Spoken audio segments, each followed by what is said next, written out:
A huge crowd kept following him wherever he went. This magnetic personality, this magnetic person that is Jesus Christ. Everywhere he goes, people want to be with him. It's interesting to note, actually, that with the exception of John the Baptist, there are not very many other priests or teachers of the religious law that people want to be around. They mostly avoid the pastors and the priests and those who teach the Bible, but Jesus teaches a different message, and so everywhere he goes, people follow. They saw his miraculous signs, and they saw that he healed the sick. Verse 3, Jesus climbed a hill and sat down with his disciples around him. It was nearly time for the Jewish Passover celebration. Jesus soon saw a huge crowd of people coming to look for him. And then turning to Philip, you know Philip? Turning to Philip, he said, where can we buy food? Where can we buy bread for all of these people? And he was testing Philip because he already knew what he was going to do. And so he asks this disciple, asks the person who's standing there, asks Philip.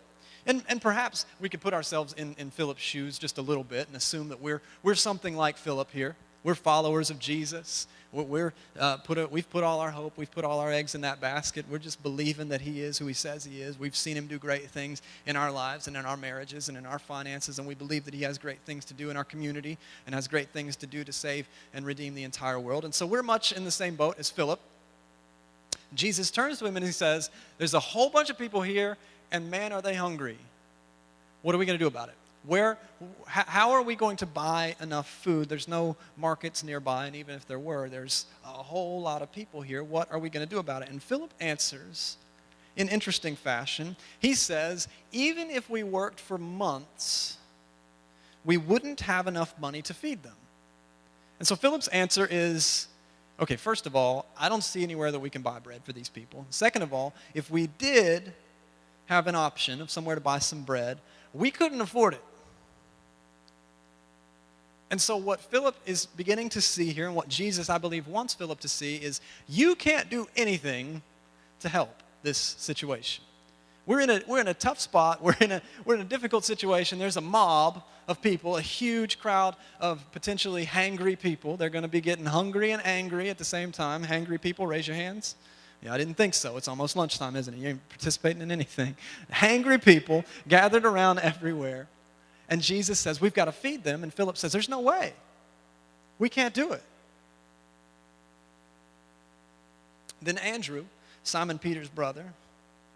Man, you got to love Andrew, don't you? That is my name. That's my name, guys. There's a young, you've probably never even heard it, have you? I always hear Drew, the latter half. There's a young boy here that has 5 barley loaves and 2 fish. How is that going to help us out? What good is that with this huge of a crowd?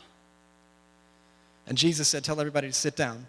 And they all sat down, and I'm going to paraphrase these next couple of verses here, but you probably know what happens. Jesus takes 5 loaves of bread and 2 fish, and there are, we're told, 5,000 men. They only counted the men, and so there are at least 10,000, maybe up to 20,000 people gathered on a hillside, gathered on this grassy knoll, hungry.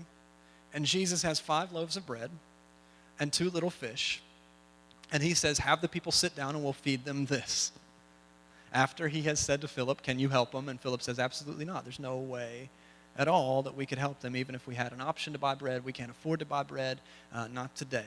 We could all work for months and not be able to buy bread. And Jesus does perform some kind of miracle cosmically. We don't know mathematically how this works. It seems to defy laws of physics and chemistry and whatever it takes to make enough bread to feed all these people. But he feeds all these people. And not only does he feed all of these people, but he has his disciples, his 12 disciples, go around and collect the leftovers. He asked his disciples, right, how are we going to provide? And the disciple says, there's no way we can provide. We don't have anything to give. And then Jesus provides. And he has the disciples go around and collect. And as they're collecting leftovers, imagine that. There's leftovers, 5 loaves of bread, 2 fish to feed 10,000 plus people. And Jesus says, go pick up what they didn't eat. And they go around and they collect 12 full baskets of bread and fish. Somehow they end up with more food at the end than the seed of food that they had at the very beginning, right? And the number 12 is significant, not necessarily for our purposes today, but just to go ahead and throw it out there. Jesus, I believe, is teaching a little lesson to his disciples to say, oh, you couldn't do this, right? You didn't see a way for this to be done. You didn't even have enough food for yourself. You didn't have anything to provide for yourself, and you certainly couldn't provide for all these people. But guess what? I got your back, and I got theirs too. And so that's kind of the message. That's the lesson that we get from what happens here. The people saw him do this miraculous sign. They exclaimed, surely he is the prophet that we've been expecting. Prophet is capitalized there. It's actually a term that they would have reserved for the Messiah, that these people looked around and they said, this has got to be the Savior of the universe that we've all been hearing about for hundreds of years. It's got to be him. When Jesus saw that they were ready to force him to become their king, he slipped away. He left. And that ends that story. And what do we learn from that story? We learn, well, we can't do much to help. We learn, well, we don't really understand what Jesus is doing half the time. We learn there's not a whole lot that I can do apart from his provision and his work and his miracles. Verse 16, that evening, Jesus' disciples went down to the shore to wait for him. Let me hear you say that. Can you say to wait for him? You ever waited on God? Yeah. But as darkness fell, and Jesus still hadn't come back, they got into the boat and headed across the lake towards Capernaum. Now, do you see anything good coming from this? Let me just honest, just be honest here for a second. Conversation. They waited for Jesus, and Jesus didn't show up in the timely fashion that they all saw fit, and so they left without him. They said, well, he's the Son of God. Let's give him another couple of minutes. It's getting dark. It's getting scary. It's getting dangerous. Let's just go on without him. Is this the right call?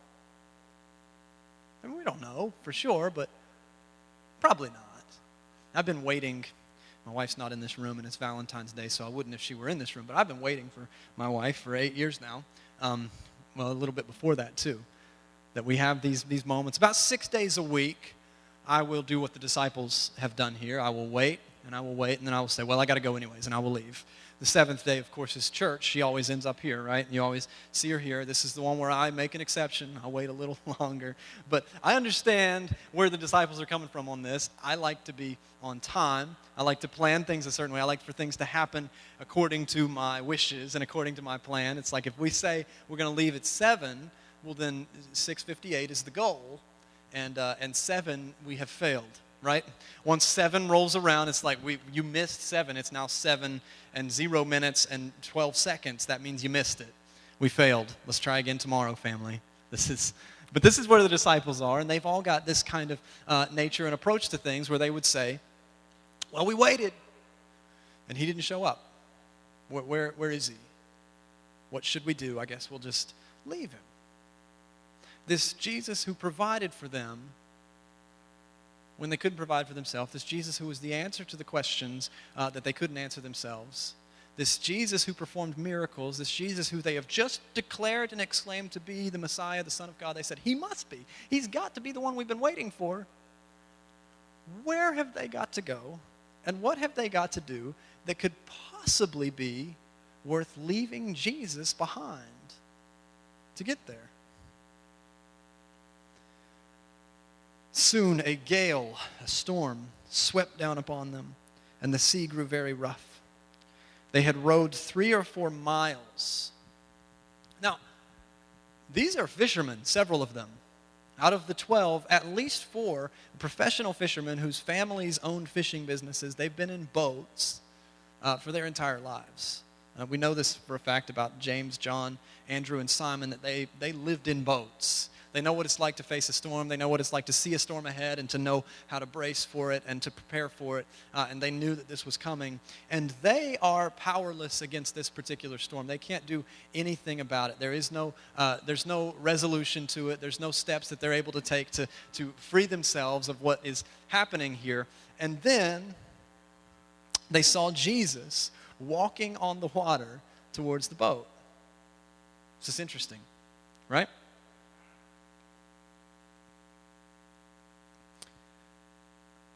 They left him behind, so this is going to be awkward for starters.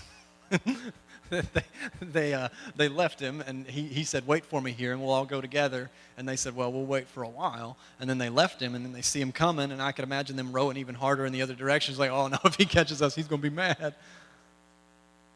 But he's walking on the water towards them. They were terrified. But he called out to them, don't be afraid, I am here. Don't be afraid, I am here. The one who performed a miracle whenever you didn't know what to do earlier today. The one who had the answer to the question that you couldn't possibly answer today, earlier today. You didn't know how to provide, you didn't know how to eat, you didn't know what you were going to. I'm here. And then, verse 21, and this is the last I'm going to read, said, they were eager to let him in the boat. Yeah, I imagine so. And immediately, they arrived at their destination. They had rowed against the current, rowed into this storm, rowed against everything. They were fighting for their lives. They're terrified, we're told, terrified at what they're facing. They see Jesus walking on the waves. They let him in the boat, and as soon as he gets in the boat, they arrive at their destination. Would you hear me today if I shared with you that perhaps your destination, whatever it is that you're fighting for right now, whatever it is that you're shooting for, whether it's a retirement plan, something you're investing in, a home that you are hoping to get for yourselves, a career that you're hoping to step into, maybe a relationship that you want to see taken to a new level, maybe it is a marriage or an engagement that you're waiting on, whatever it is, whatever kind of goal you have set for yourself, whatever kind of achievement it is that you're facing, that would you hear me if I suggested that perhaps your destination, whatever it is that you're fighting against the current to get to, is not a place. It's not a goal. It's not a dollar amount. Not a state of mind. But perhaps the destination you really desire in your heart is a person. That perhaps the thing that you're chasing after and the thing that you're fighting all of these waves and fighting the storms and fighting everything, that perhaps what you have done is that you have left Jesus behind to brave the waves because you got something to do, because you got something you need to accomplish, because you got some goals, that you got some achievements, or you got some kind of relationship you're trying to pursue, and it's, well, I can't wait for Jesus to show up and do it for me. I can't wait for him to help us out on this. And would you hear me if I suggested that maybe your actual destination, maybe the thing that you really desire, maybe the fulfillment that you're actually seeking, that perhaps it's not going to be found in a place. That perhaps the retirement plan isn't going to do for you what you thought it was. That perhaps that relationship isn't going to fulfill you in the ways that you thought it was going to fulfill you. That perhaps that job is going to be like every other job eventually. It's going to feel like a job sometimes. That it's not going to fulfill you ultimately. It's not going to fix everything in your life. Eventually, that higher pay grade is going to either come at the cost of something that you're not willing to give up, or it's not going to be a high enough pay grade. Like at some point, all of these things that we're chasing after, these storms that we get ourselves, these messes that we get ourselves into, that eventually we're all going to come to realize that my destination is not a place, it's a person. Because we're told that as soon as Jesus gets in the boat, they arrive. We're told that as soon as Jesus steps in, as soon as they're reunited with the miracle worker, as soon as they're reunited with the Savior, as soon as they're reunited with the Messiah, well, then they arrive. That doesn't even make any sense. Geographically, that doesn't make sense. It's not how it works. Fishermen are not going to be, people who know boats and know water and know storms, they're not going to be out on the waves like crying for their lives and terrified that they're going to die on the shore.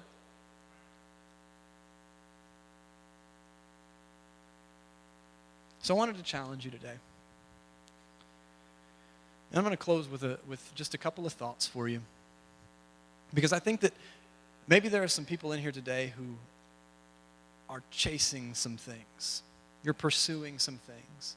And I don't want you to get the wrong idea, because I'm a goal-oriented person myself. I'm an achievement-oriented person myself. I mean, there are things I hope to do. And there are things I hope I don't do. And there are things that, we have to set some goals for ourselves. But I wanted to challenge you to consider today, have you set your sights in any area of your life on accomplishing something at the expense of being with Jesus?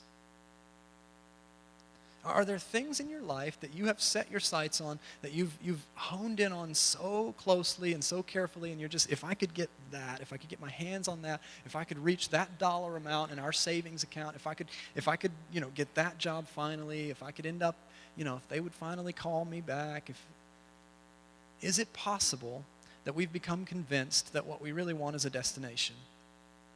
Is it possible that we've become convinced that what really needs to happen is I need to get from point A to point B, and once I get to point B, it'll be great. I'll be good. I'll be happy. I'll be fulfilled. I'll have no more concerns or cares or fears. When the reality is that what you desire above everything else is to walk each day with Jesus.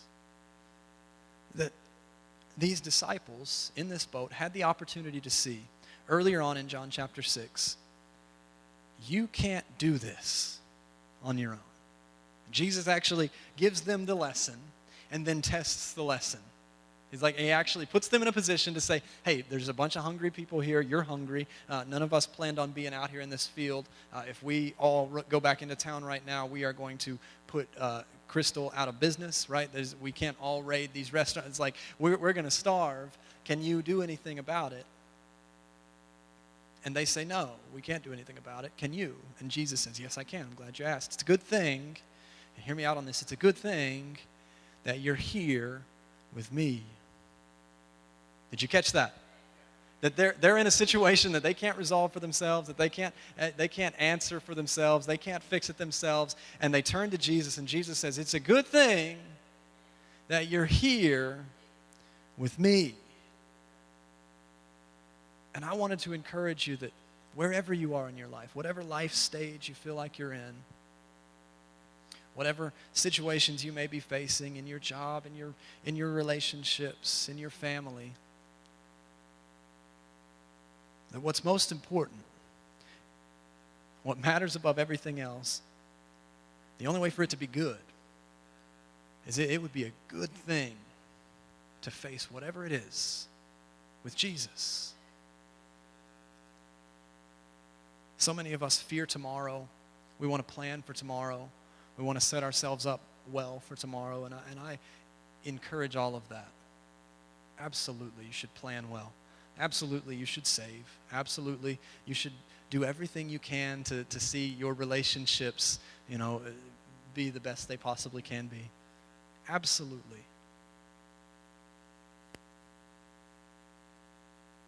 But never at the expense of doing it with Jesus. I had a preacher, my pastor growing up, actually. I think it was him. I didn't have time to call him and ask. But he used to always say, I don't know what tomorrow holds, but I know who holds tomorrow. And this is the encouragement I want to offer you. This is the thing I want you to hear above everything else, that whatever it is that you're trying to accomplish, that you would never get to a place where you would feel even the slightest urge, the slightest desire to leave Jesus behind. That you would actually recognize that, a less ideal job with Jesus is a better life. Less money in the bank account with Jesus, well, that's better.